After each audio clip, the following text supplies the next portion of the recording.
Hello, friends. This is Miss Williams coming to you to read a book with you.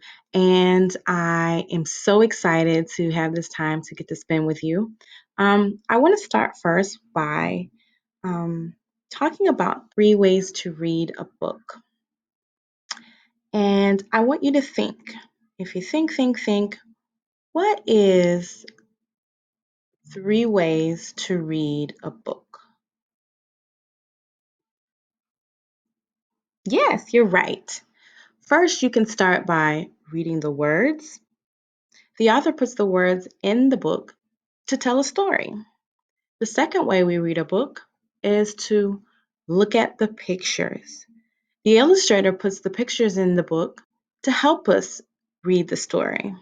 And we can use clues to figure out what the book is telling us and what the words are saying. The third way to read a book is to retell the story, which is very important. When we retell the story, we use our own words to tell the story again. Okay.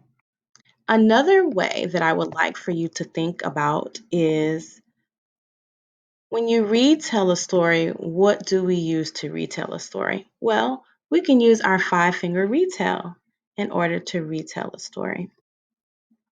So let's take a look at this five-finger retell here.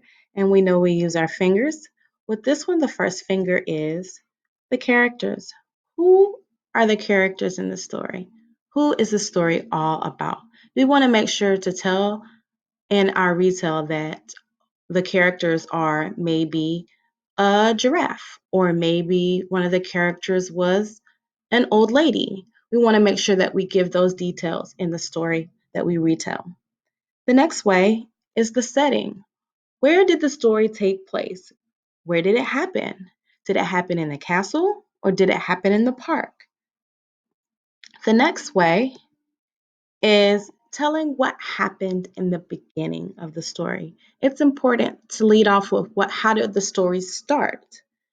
And then we'll move on into what happened in the middle of the story or maybe the problem of the story. That's very important.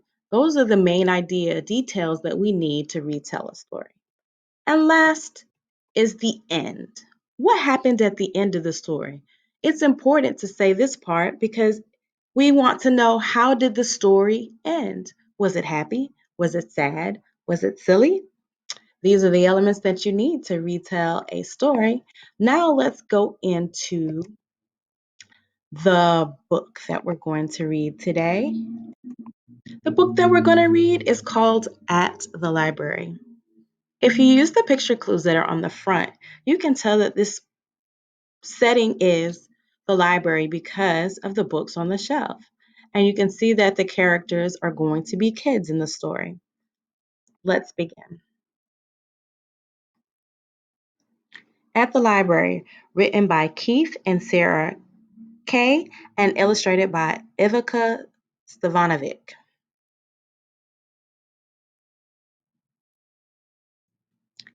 Kids can do a lot at the library.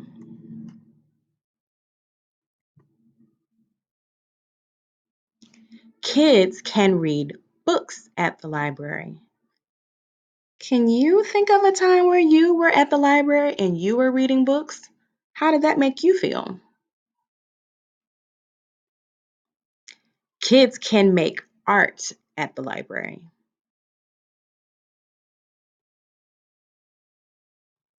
Kids can listen to stories at the library.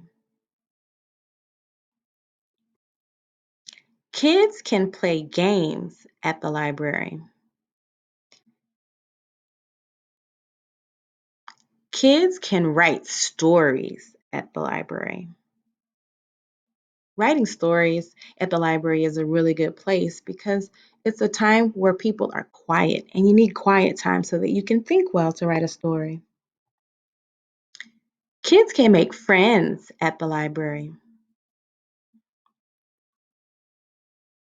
The library is a fun place to visit. All right, the end. You guys, we just read the story called At the Library, and I would like